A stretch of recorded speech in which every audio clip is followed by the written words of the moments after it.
right, welcome into the Daily Fix on a Monday. As you see myself in the big box where I rightfully belong, Ron Hughley, and in the little box that's Steve Serta, who rides the wave with us every single day. First thing I need you to do, first thing even Steve in the little box needs you to do. If you're listening on Twitter, we appreciate you. If you're on YouTube, we appreciate you as well. But please head to our YouTube page as the Daily Fix is presented by Foolish Club Media. So go to Foolish Club Media, like and subscribe, please. We're growing every day. We're growing every day. Be a part of the wave. Like and subscribe. And remember, if you don't, you are preventing my three children from eating a lot to get to it. I mean, you be over there laughing every day with that, Steve. I'm dead ass serious. A lot to get to today on a Monday. The takes about Caleb Williams are really throwing me off. We'll get to that, as well as two guys that, quite honestly, I thought both might be off this team, but we got to have a discussion about those guys at the wide receiver position. I think you have an idea who we're talking about. But first, I want to get to what the talk is of the weekend. And I've been scared to listen to stuff you were talking about, Steve, because I know this is the kind of thing that absolutely sends you into a good tizzy. A good tizzy. So Patrick Mahomes pulls out the behind-the-back pass to Travis Kelce. Of course he did. I believe that was Travis's only catch. But he pulls out the behind-the-back pass to Travis Kelce on a third down and short, and they get the first down on the behind-the-back pass. And, Steve, I'm going to assume that you would agree as well that this was an amazing, beautiful play, something I've never seen before. It was crazy. I can't believe he did it in a game. Like I said, I never thought I would think to believe somebody would do that. It is nuts that he's on target with all that traffic and he made that play. Amazing. Just like it was amazing the first time, I believe, against the Ravens, he did that no-look pass thing and picked up plays, and we're like, what the hell? Never do it in a game. Never do it in a real game. Just like you don't want to have fun. Yeah, you don't want to see Patrick Mahomes do things that no one else in the world can do. Let me ask you something. Have you been having fun with this Patrick Mahomes ride these 8 years? You've been having fun? I sure have. I've been having fun. Other than last regular season, yes. Everything. I've been having fun. Okay? Listen, I don't need it. Don't need it. Just like I didn't need the no-look passes. Okay? And I'm glad that they shelved that and threw that in the trash, because I will never forget. We were on the air together, and he did that no-look pass in Miami, and he had Travis Kelce in the back of the end zone, and for no reason he wouldn't no-look, and he threw it in the first row instead of throwing it to Travis Kelce. I'm glad they dropped that and he doesn't do that. This year, it is unnecessary. Don't need to do it in a game. Don't need to do it. It's all good. I was good to see it in a preseason game. I don't need to do it. And my favorite thing about the whole deal sort of is the stance that Patrick Mahomes is taking. The stance as if Travis ran the wrong route and I got mad, so that's why I went behind the back. Okay, Pat, you have been wanting and yearning to do this for a long time in a real game. He may have run the wrong route. Might have. All right, as Travis made fun of his voice and saying he couldn't really make out the play call. All right, maybe Travis does this because this isn't the first time Travis has just gone rogue like he did in for his touchdown against Chicago last year. But you didn't do that because you were mad.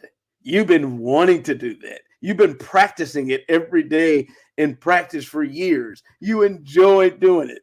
Talking about he ran the wrong route. I did it because I was mad, and now it's a highlight. Now you know you wanted to do this. Get the hell up out of here. I'm just saying, it was beautiful. One of the best things I've ever seen in sports. Just don't do it in a game. Get good, man. Preseason, Lions, no starters, Nate Sutfield. Don't do it in a game. It's also worth mentioning the Lions played absolutely none of their starters. None of them. So it was against backup players. And I don't know if he's going to have time to do all of that against first-string NFL players. Please don't. Just don't. Just don't. Like, and Andy, of course, of all people, is the one. Hey, do it. I want to push you to do more of it. Like, calm down, Andy, man. Just wear your Air Forces. All right. Oh God, Kadarius. Kadarius and Skyy Moore. These are two people that I would just like. I think a lot of people in Chiefs Kingdom would have been good if they just bounced. If neither one of them came back, neither one of them were at all in the playoff run. Neither one of them played in the Super Bowl. They could all just bounce. And it looks like still, Steve, that Skyy Moore has got a place on this team.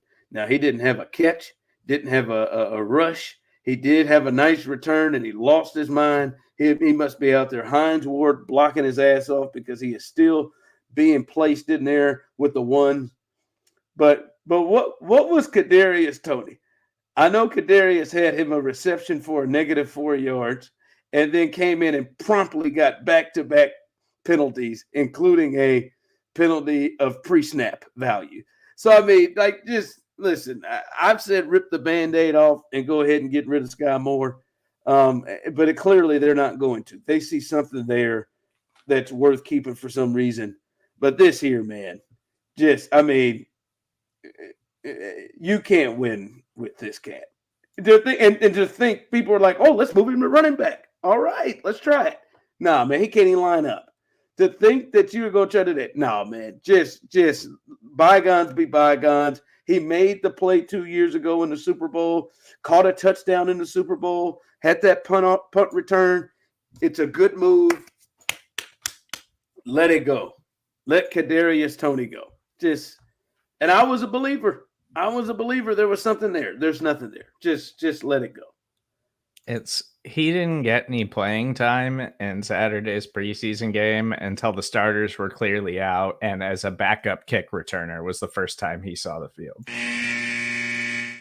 Yeah, it's over. And then he just had penalties. I mean, it just couldn't have gotten any worse for him. Like, what did Nagy say this week? We need to see him on the field. We need to see him get reps. Well, you watched his ass get reps, and he showed you what he can do with his reps. All right.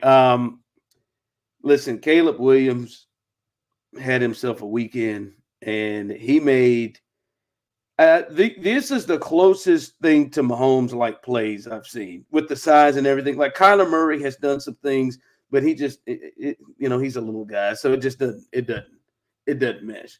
That looked like Patrick Mahomes was in a Bears jersey with some of the plays he made.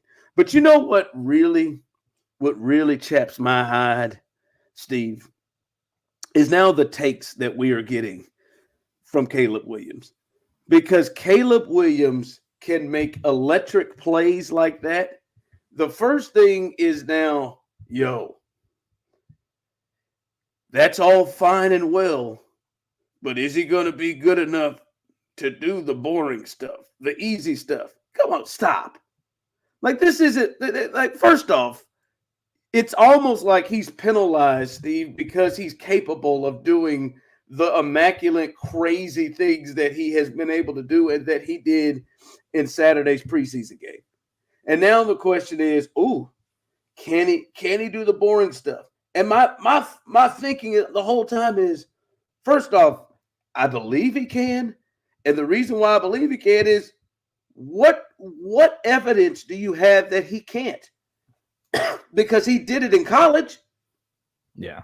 I mean, he made electric plays, but he also made great, like, the easy, quick plays, the easy first down plays you needed him to make in college. He was at, 68%, almost 70% completion percentage of his passes. Like, I just don't understand where this logic comes from. Oh, I wonder if he could do all the electric stuff, but can he do the easy stuff? Yes. But I feel like that's always a criticism of these guys that are so special at creating on the fly. Like, that was a criticism of Patrick Mahomes. Can Can he keep his footwork together? Can he stay in the pocket and make the reads and do all of that? And that's a criticism of Caleb Williams, which he has shown already in the preseason that he is capable of doing both of those things at the highest level possible. But let's be honest, though. Has Josh Allen still yet to perfect to consistently do the easy stuff well? Has Lamar Jackson yet to I watched Lamar Jackson AFC Championship game unable to throw flare routes like screens, but they got MVPs and they're great. Like, come on, man! That is just craziness. Yes, it would make him Mahomes level, top level, but those guys are top level quarterbacks that still haven't figured it out, and he's got their type of talent. So, like, get out of here with that. Can he do the easy stuff? Well, okay. Has Josh Allen been able to do the easy stuff? No, but he's a top 5 MVP finisher every year. But special players in the NFL, we always tend to overlook the flaws. Like Patrick Mahomes still has issues bailing from the pocket too early or leaning into pressure because he's trying to create with his legs and get outside the pocket. And his footwork isn't consistent still. Yeah. Doesn't matter. Because he can go make plays. All right, I know he made that play, but can he make these? Yes. He's going to be able to make it well enough. Hi, Mom and Courtney.